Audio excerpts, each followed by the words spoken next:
Hello learners, welcome to Learner's Nest. In this video, we are going to see how to develop your self-discipline. With strong self-discipline and willpower, you can do what you need to do in each moment without temptation or laziness getting in the way. There are the 5 simple steps to cultivate and develop your self-discipline. Number 1. Choose a goal. Being by choosing just one goal that you want to focus on to develop your self-discipline. For instance, perhaps you want to start exercising every evening or you want to read one leadership book a week to enhance your skills. You could even practice self-discipline on very small goals, such as concentrating on a piece of work for an hour without checking your messages or avoiding unhealthy food for one day. Remember, starting small is the best way to start developing your self discipline. As your discipline gets stronger, you can spread the focus to more areas of your life. Make sure that the goal you set is smart, specific, measurable, attainable, relevant, and time bound, and break the goal down into smaller sub goals where you can. Number 2. Find your motivation. Once you choose a goal, list the reasons why you want to achieve it. Try to express these reasons in positive way. So instead of saying I want to exercise 3 times a week to lose weight, say I want to exercising so that I have the energy to play with my kids and work successfully. Or instead of saying I want to get this task off my to-do list, say I want to do this task so that I can meet my objectives. When you list the reasons why you want to achieve something, you will find it much easier to get the job done. Number 3. Identify obstacles.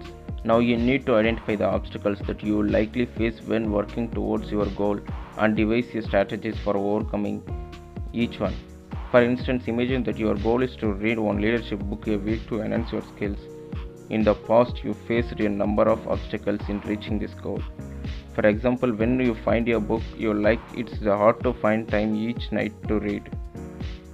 Between work, dinner, and the kids, your time is taken up until the late the evening, and you get distracted by messages coming in while you're reading. Once you identify obstacles, come up with a strategy to overcome each one. In this example, you could do the following. Instead of going to a bookstore, spend an hour looking at leadership books online. Find several that interest you and have a good reviews. Order all of them at once and download them to tablets so that you always have a book on hand to read. Find more time in your days to focus on reading. Perhaps you could reading during your lunch hours or while you're waiting to pick up your kids up from school. Turn your phone off when you want to focus on reading. Often our self-discipline crumbles because we have not identified the obstacles that we will face and we have not developed strategies to overcome them. When these obstacles show up, we are unprepared to deal with them, and this shakes our resolve. Don't skip these steps. Number 4. Replace old habits.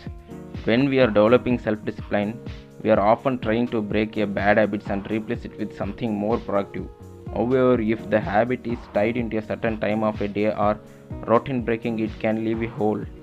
If you don't replace that habit with something else, then its absence becomes even more noticeable. A good example is if you are trying to stop yourself shopping online when you take a break at work. This bad habit destroys your focus and attention because you are likely to be online for 20 to 30 minutes each time. Once you resolve to stop, identify a new behavior that you can engage in when you need a quick break.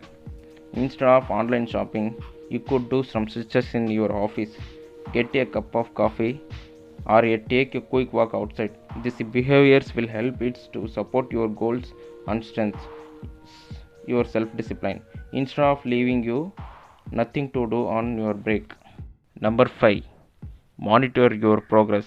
As you work on your self-discipline, pay attention to how you are feeling as it develops and strengthens. You might feel free, happy, proud, and energized. Also think about keeping a journal to write down your self-discipline goals and to track your progress. This reinforces the positive changes that you're implementing in your life, and gives you a record that you can look back on to see the progress that you made. Over time, your self discipline will strengthen, and you will be able to apply it in lots of areas of your life. Thank you.